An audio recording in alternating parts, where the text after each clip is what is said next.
This review was made possible by the Yojo Outlet Center, specializing in vintage G.I. Joe toys and parts. Hello everyone, I'm Kevin, otherwise known as Forum BX257, here to bring you another 1980s G.I. Joe toy review. And today I'll be taking a look at the G.I. Joe's 10-wheeled laser tank, the 1987 Persuader, and its driver, Backstop. Now, like a lot of 1987 and 1988 figures and vehicles, they don't make any animated appearances. But they make their first comic book appearance in the old Marvel comic run of G.I. Joe in issues number 64. However, as Timmer of Half the Battle pointed out in his review, Backstop isn't really well drawn in that issue. As a matter of fact, you will have to wait until issue 68 in order to see Backstop properly and to see the Persuader tank in action. One thing is that it's really no secret that I wasn't a very big fan of this particular toy. Now, sometimes during reviews I do find things to like about toys, so you'll have to wait and see through the video just to see whether I found something to love about this thing. Now, you're probably thinking that Backstop is a Canadian, and being Canadian myself, maybe that gives him some bonus extra points? Well, we'll see about that as well. Going over the features first, as you can see, you can put the figure in the driver's seat. Fits in with no problems.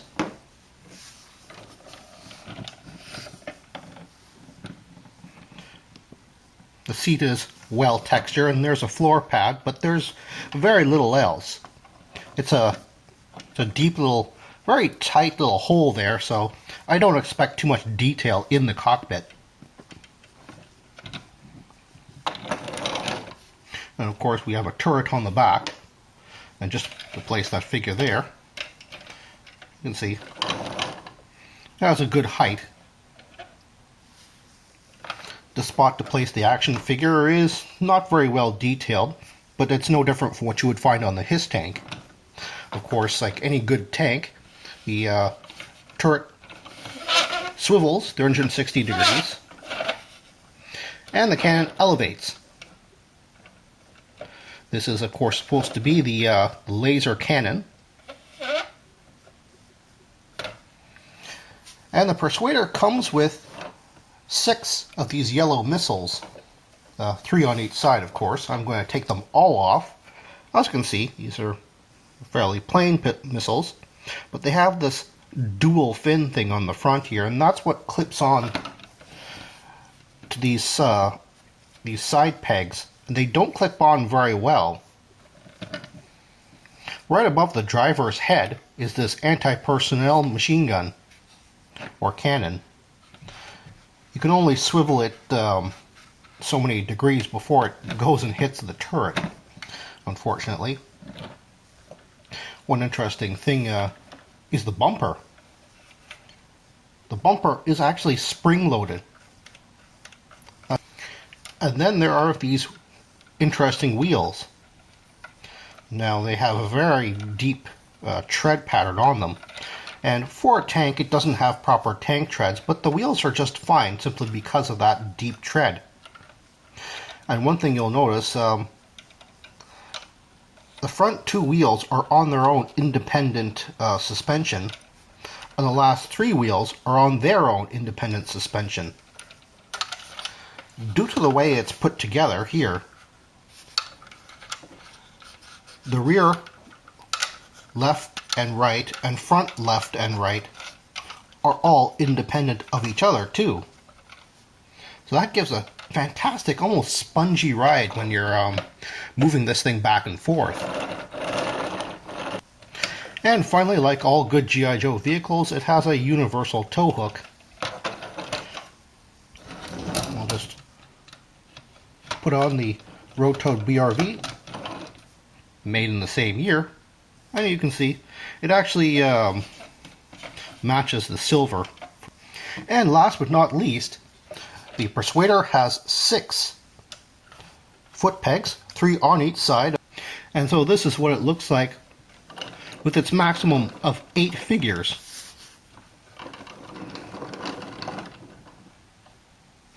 So you're probably wondering exactly what did I not like about the Persuader?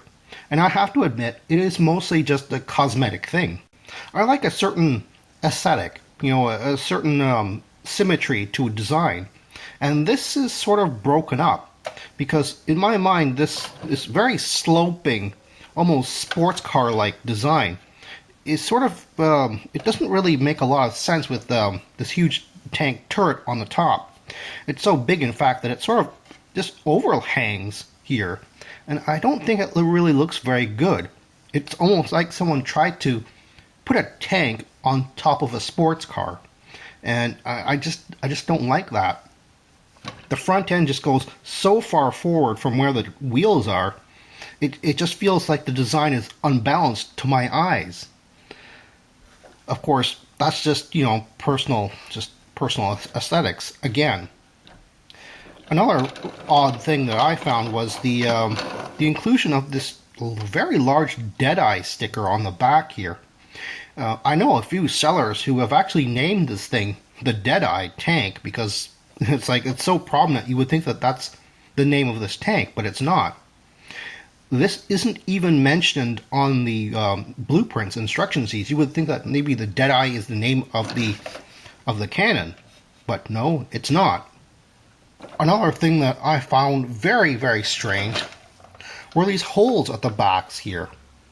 Now you're probably thinking, well, those are the fuel caps that are sometimes molded on G.I. Joe vehicles, and they do look a lot like them, but they're not, because not only are there two of them on each end, they're actually on the bumpers.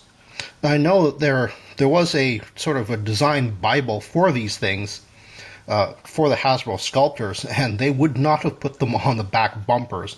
They would have been somewhere like, closer onto the body of the actual vehicle. And as you can see, well, maybe you can't really see, but these holes go all the way through. That's another design thing that Hasbro just wouldn't have done if these were supposed to be fuel holes. So exactly what were these just random holes in the back of the vehicle supposed to be? I don't know. I can't unsee them once I see them. And finally, the thing that I really didn't like was the placement of the foot pegs. If you notice, they're all crammed into areas. They should have been somewhere in the middle here, and I think that this, at least before I had this vehicle in hand, it really seemed like this would have limited the display options for extra figures on the vehicle. However, most of my concerns were obviously addressed when I got the vehicle and I put the figures on. That obviously wasn't really a case. I thought some of these might have been a little bit close to the walls of the vehicle to make it kind of hard to put figures' feet in there, but that's not true. The other things that I had problems with were actually all addressed by the designer himself. The Persuader was Guy Cassidy's first major work for Hasbro, and if you recognize his name outside of the toy industry, you'd probably hear it in conjunction with him being a real automobile designer. So it's no wonder that this thing looks like a sports car with a tank dropped on top of it. That was his actual background, and is, in fact, one of the major reasons why so much attention is placed to the suspension on the vehicle. He also placed the Deadeye livery on the back of the cannon because he had seen that on a real World War II tank, an homage that I can definitely respect. And he has confirmed that the holes at the back of the vehicle, which I think are kind of an eyesore, well, they're not supposed to be gas nozzle holes. They are, in fact, leftovers from when the tank originally had antennas at the back of the vehicle. The antennas were removed due to budget restrictions. And if you're wondering what a Persuader would look like with the antennas on there, here you go. I put on some 1985 Ostriker antennas. Guy Cassidy even snuck in his own name on the sticker sheet. So now I'd like to introduce a new segment I'd like to call Does a Modern Figure Fit in It? I've borrowed a 2009 Rise of Cobra Footloose figure for this comparison. Now, as you can see the difference in height here. So we're just going to put this figure in and see whether it looks good or not, by really bending the legs as much as they can possibly go.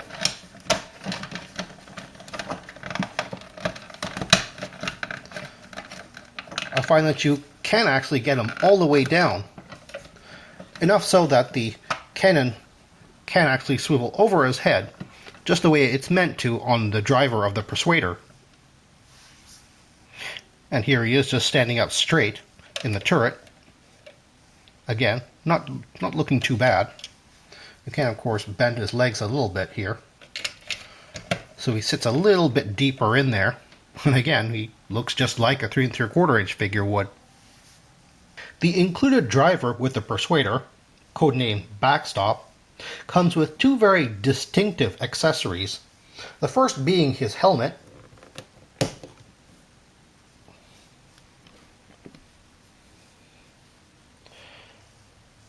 Of course, it's very distinctive because of the massive chin guard that this has.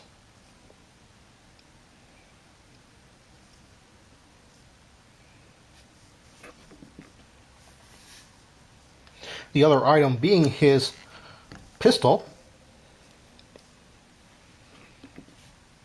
which looks to me like a 1851 Colt Navy. I say that mostly because of the almost hexagonal barrel here, but it could be something else. You would think that there would be some type of a backstory as to why he has an Old West pistol here. As a matter of fact, the figure does have Old West pistol handles sticking out of his holsters. You would think that there would be some type of backstory on his file card, but there's nothing like that. As a matter of fact, taking a look at the file card, you'll notice something very unusual about this file card too. Well, I mean, beside the fact that he's born in Montreal, Quebec, Canada. Have you spotted it yet?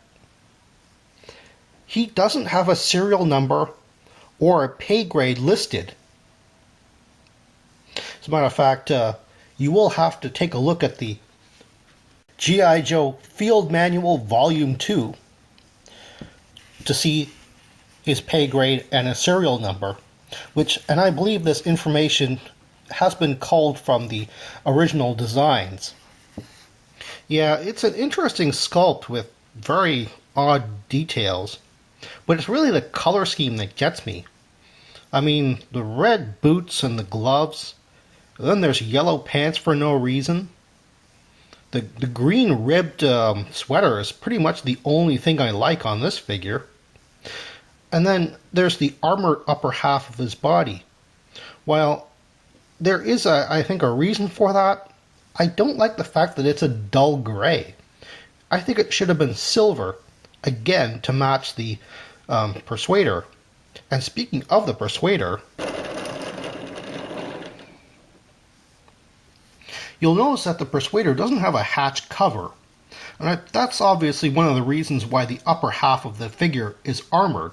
To be perfectly honest, I thought the yellow pants were a clear sign that he was supposed to be modeled after team colors of some type of hockey team.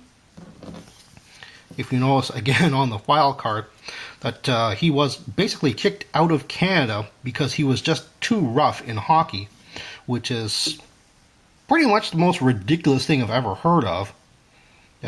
Being that rough in hockey, he would be scouted by so many people you wouldn't believe it. Honestly, I mean, he sits in there pretty much from the waist up, so from the waist up, sure, he's okay looking. What's that you say? The Persuader can't be classified as a tank because it doesn't have bogie-driven tracks? Well, the Persuader does have a molded-on tow rope, just like the 1983 Wolverine and 1985 MBT Mauler, so your argument is invalid. So has my opinion of the vehicle changed at all? Well, not really. I mean, obviously, I don't actively hate it anymore, neither the vehicle nor the figure. but I think that I will still be putting this thing more or less in the background of my displays. It's sort of to display the figures in front of it or on it, rather than the vehicle being a central part of that display. Of course, a lot of the things that I thought were major minuses on the vehicle have turned out to have rather logical explanations as to why they are the way they are, and I can really respect that. It's easy to see why this is so popular among many collectors. Not only do you have a lot of options to display this thing, but it's actually a very tactile thing. It's very easy just to pick this thing up and start to play with it, whether you're a kid or an adult. Well, that's all the time I have right now. Please check out my Facebook page for more information and behind-the-scenes photos for these reviews. Thank you for watching this video, and stay tuned for next time to see another 1980s G.I. Joe toy review. See you then.